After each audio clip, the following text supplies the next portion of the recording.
Shalom warga kerajaan, selamat pagi. Kita bersyukur buat hari yang baru, kita ada di hari Kamis. Hari ini saya akan meneruskan apa yang kemarin telah saya bagikan buat saudara. Kemarin kita belajar bahwa hubungan kita dengan Tuhan itu bukan performance-based relationship, tapi grace-based relationship.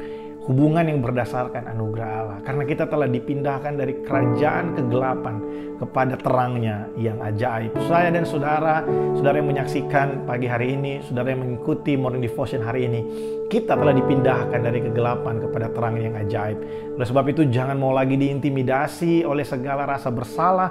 Mari kita datang ke hadapan Allah dengan penuh keberanian menghadap tahta kasih karunia. Di sana kita akan menemukan rahmat dan anugerahnya yang memampukan kita untuk melakukan apa yang benar dan berkenan di hadapan Allah. Nah, hari ini saudara kita belajar bagaimana kita melatih diri kita. Bagaimana kita melatih diri kita untuk mengasihi Tuhan. Bagaimana kita melatih untuk kita memiliki hati yang mengasihi Tuhan. Saudara, Yesus berkata dalam Yohanes pasal yang ke-15 ayat 9 sampai dengan ayat yang ke-10. Saya akan bacakan bagi setiap kita. Seperti Bapa telah mengasihi aku, demikianlah aku juga telah mengasihi kamu. Tinggallah di dalam kasihku itu. Jikalau kamu menuruti perintahku, kamu akan tinggal di dalam kasihku. Seperti aku menuruti perintah Bapa dan tinggal di dalam kasihnya. Saudara, mengasihi Tuhan dengan melakukan segala perintah-perintahnya itu berjalan beriringan. Tapi semua dimulai dengan hati yang mengasihi Tuhan. Semua dimulai dengan hati yang mengasihi Tuhan. Kita tidak mungkin bisa mengasihi Tuhan sebelum kita mengalami kasih-Nya dalam kehidupan kita. Sebelum kita mengalami kasih Allah yang sempurna dalam hati kita, dalam hidup kita, kita nggak mungkin bisa mengasihi Tuhan. Kita bisa mengasihi Tuhan karena Dia terlebih dahulu mengasihi kita. Kita bisa mengasihi Allah karena Allah terlebih dahulu mengasihi kita. Nah, kasih yang kita terima itu yang mendorong kita untuk kita melakukan segala perintah-perintahnya. Yesus berkata, seperti Bapa mengasihi aku, demikianlah aku mengasihi kamu. Dan kalau kamu mengasihi aku, maka kamu akan menuruti segala perintahku. Saudara, tinggal di dalam kasih Allah itu akan terwujud, akan terlihat dari bagaimana kita melakukan segala sesuatu untuk Tuhan. Kecintaan kita terhadap Tuhan akan nampak dari bagaimana kita melayani dan melakukan segala sesuatu untuk Tuhan. Kecintaan kita kepada Tuhan akan terlihat dari bagaimana kita meresponi setiap panggilan yang Tuhan berikan dalam hidup kita. Kecintaan kita kepada Tuhan akan terlihat dari sikap kita ketika kita hidup di tengah-tengah masyarakat. Bagaimana kita mengasihi Tuhan akan terlihat dari bagaimana kita mengasihi orang yang ada di luar. Bahkan saudara, berbicara hubungan kita dengan Tuhan, bagaimana kita mengasihi Tuhan, hati yang mengasihi Tuhan akan nampak dari bagaimana kita memberikan kehidupan kita, hati kita untuk melakukan ketetapan yang Tuhan berikan. Tinggal di dalam kasih Allah itu sama dengan kita terus melakukan apa yang menjadi perintah-perintah Tuhan. Ini berjalan beriringan, tapi semua dimulai dari kasih Allah yang kita alami dalam kehidupan kita. Saudara, penting sekali untuk kita memahami betul bagaimana kasih Allah itu dalam kehidupan kita. Karena kegagalan kita memahami kasih Allah, kadangkala itu membuat kita terbatas untuk kita mengekspresikan kasih itu. Kita akan bisa mengekspresikan kasih yang kita terima ketika kita benar-benar memahami bagaimana besar kasih Allah bagi kita, bagaimana sempurnanya kasih Tuhan itu bagi setiap kita. Saya mendorong setiap kita untuk kita merenungkan. Ada firman Tuhan yang Raja Daud berkata bahwa pujilah Tuhan hai jiwaku dan jangan lupakan segala kebaikannya. Nah, hari ini saudara, mari renungkan apa yang Tuhan lakukan bagi saudara. Mari renungkan apa yang sudah Tuhan perbuat dalam kehidupan saudara. Saudara, kalau saya nonton acara di YouTube, ada salah satu YouTube channel yang suka memberikan tayangan tentang kehidupan orang-orang yang dulunya brengseknya luar biasa, dulunya hancurnya luar biasa, tapi ketika mereka berjumpa dengan kasih Allah, mereka berjumpa dengan Sang Kristus itu, maka hidup mereka diubahkan dan mereka menjadi pribadi yang berbeda. Saudara, pertanyaannya adalah, sudahkah kita memahami betul kasih Allah itu dalam kehidupan kita?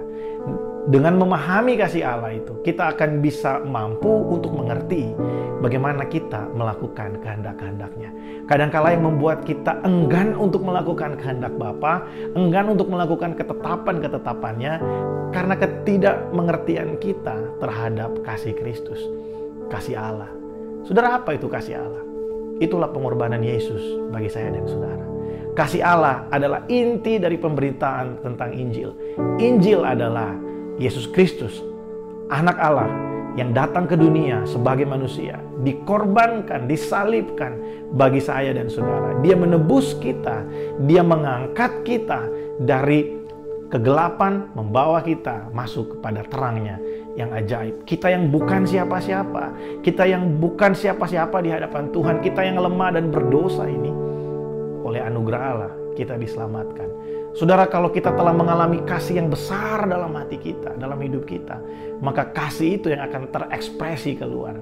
Kadangkala kita bukan tidak mengalami kasih Allah. Kita telah mengalami kasih Allah, tapi kita belum mengerti apa yang Tuhan lakukan dalam hidup kita. Saya pernah sharing ini buat saudara. Kita tidak akan pernah tahu seberapa besar kasih Allah bagi kita sampai kita memahami seberapa rusak kehidupan kita, seberapa kotor kehidupan kita, dan seberapa hancurnya keadaan kita, sehingga kita sangat memerlukan anugerahnya. Kalau bukan karena anugerah Tuhan, hari ini kita tidak mungkin ada. Kita harus mengerti bahwa kehidupan kita adalah kehidupan yang sudah rusak, saudara, dan tanpa anugerah Allah kita nggak mungkin hidup hari ini. Kita harus memahami betul firman Tuhan berkata, semua manusia telah berbuat dosa, tidak ada yang berbuat baik, seorang pun tidak. Kalau bukan karena anugerah Allah, kasih karunia-Nya, hari ini kita tidak ada. Kalau kita memahami hal ini, kita akan tahu bahwa semua yang kita punya hari ini hanyalah pemberian dari Tuhan. Hanyalah pemberian dari Allah kita, sehingga kita bisa mempermuliakan Dia dengan semua yang kita punya hari ini, saudara. Besok kita akan belajar bagaimana keadaan kita ketika kasih Allah datang dalam kehidupan kita. Saya berdoa supaya hari ini kita memahami bahwa kita harus betul-betul mengerti bagaimana besarnya kasih Allah. Injil itu penting sekali untuk kita ingat setiap hari. Injil itu, the gospel itu adalah Yesus yang mati bagi saya dan saudara. Dia yang tidak mengenal dosa, dibuatnya menjadi dosa supaya kita berkenan di hadapan Allah. Mari kita berdoa. Terima kasih buat hari ini. Kami bersyukur buat kebaikan-Mu. Tuhan, kami percaya bahwa kasih-Mu sempurna. Seperti Bapa mengasihi Engkau, Yesus, demikianlah Engkau mengasihi setiap kami. Bahkan Engkau mati bagi setiap kami. Kami bersyukur, Tuhan. Tolong kami ya Roh Kudus, supaya kami bisa melatih diri kami untuk kami terus melihat kepada Injil itu. Kami melihat kepada pribadi Yesus, sehingga kasih-Mu yang besar itu mengubahkan hidup kami. Kasih-Mu yang besar itu mengangkat kehidupan kami. Kami yang seharusnya binasa ya Tuhan, kami yang seharusnya dihukum, tapi kami bersyukur oleh anugerah Allah di dalam Yesus Kristus. Setiap kami menerima satu kelayakan untuk kami bisa menikmati kehidupan yang kekal bersama dengan Engkau. Terima kasih buat pagi hari ini, berkat-Mu bagi setiap kami. Dalam nama Yesus kami berdoa.